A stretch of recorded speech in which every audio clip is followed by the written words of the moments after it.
लक्ष्मीचा सहवास आपल्या घरी नित्य राहावा. नेहमी चांगल्या मार्गाने आपणास लक्ष्मी प्राप्ती व्हावे. लक्ष्मी पूजनाचे भाग्य आपल्याला नेहमीच लाभो. घरची लक्ष्मी प्रसन्न तर सारे घर प्रसन्न. नमस्कार, मी उर्मिला. माझ्या आपली संस्कृती आपले सणवार ह्या यूट्यूब चॅनलमध्ये तुम्हा सर्वांचं स्वागत आहे. तर आता मार्गशीर्ष महिन्याला सुरुवात होतीये. तर 20 तारखेचा गुरुवार धरायचा पहिले की 27 तारखेचा गुरुवार धरायचा. कारण 19 तारखेला अमावस्या प्रारंभ होती सकाळी 9:43ला आणि 20 तारखेला अमावस्या समाप्ती होते दुपारी 12:16. तर हा कोणता गुरुवार धरायचा, 20 तारखेचा का 27 तारखेचा? तर पहिला गुरुवार आहे ना, हा 27 तारखेचा धरला जाईल.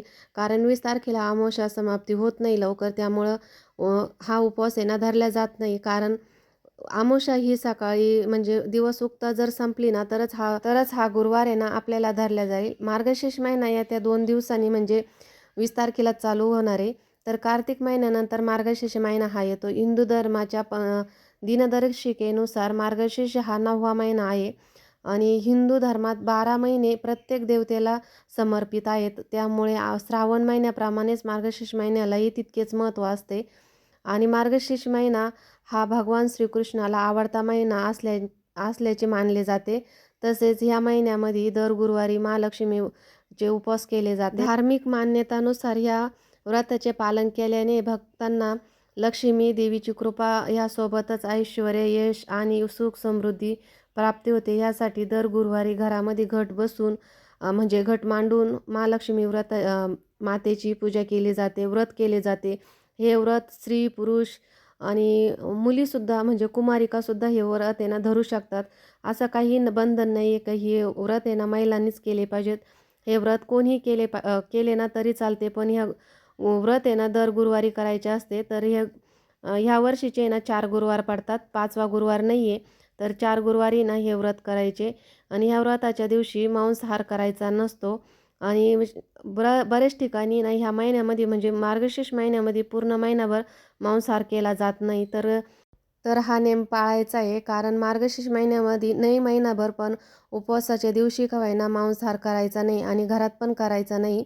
तर अशा पद्धतीने आहे ना हा गुरुवारचे व्रत आहे ना हे 27 नोव्हेंबरपासून सुरू होतात. जरी 20 तारखेपासून मार्गशीर्ष महिना लागतो, पण अमावस्या संपत नाही. त्यामुळे आहे ना हे व्रत आहे ना 27 नोव्हेंबरपासूनच सुरू होतात. आणि आता तुम्हाला समजलंच असेल की मार्गशीर्ष महिन्यातला पहिला गुरुवार कधी धरायचा, 20 नोव्हेंबरला की 27 नोव्हेंबरला. तर चला, या व्रताचे उद्यापन पण खूप सोपे आहे. तर उद्यापनाचा व्हिडिओ तुम्हाला लवकरच येईल. पण त्या अगोदर आहे ना हा गुरुवार कधी धरायचा, तर 27 नोव्हेंबरला हा गुरुवारचा पहिला उपवास धरायचा. त्यानंतरच मग 4 गुरुवार झाल्यानंतर याचे उद्यापन करायचे आणि सकाळी मस्त आंघोळ करून शुचिर्भूत होऊन आपण पूजेची मांडणी करायची. पूजेची मांडणी पण खूप सोपी आहे. एक तांब्या भरून एका ग्लासामध्ये पाणी घ्यायचं. म्हणजे आपल्या भाषेमध्ये एक तांब्या भरून पाणी घ्यायचं. त्या पाण्याला हळदी कुंकू व्हायचं, अक्षदा व्हायची, फूल व्हायचं, सुपारी, 1 रुपयाचं नाणं टाकायचं त्या पाण्यामध्ये आणि स्वस्तिक काढायचं. 5 रेषा काढायच्या तांब्याला, वरती नारळ ठेवायचं आणि नागलीचे पानं ठेवायचे. त्यामध्ये एक महालक्ष्मीचा फोटो असला तो ठेवायचा, नसला तर मूर्त असली तरी चालेल आणि तीही नसली तरी महालक्ष्मीची पुस्तिका असते ती ठेवली ना तरी पण चालते. आणि विडा ठेवायचा, विड्यामध्ये खारीक, खोबरं आणि बदाम असतं ते ठेवायचं, हळकुंड असतं आणि फुलं व्हायची देवीला. गणपती बाप्पा ठेवायचे.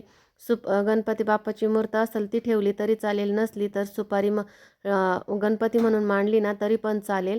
अशी साधी सोपी पूजा असते. आणि उपवासाला आपण केळी, पेरू काही पण जे फळ असलं ते ठेवायचं नैवेद्य म्हणून. तर इतकी साधी सोपी ही पूजेची मांडणी असते.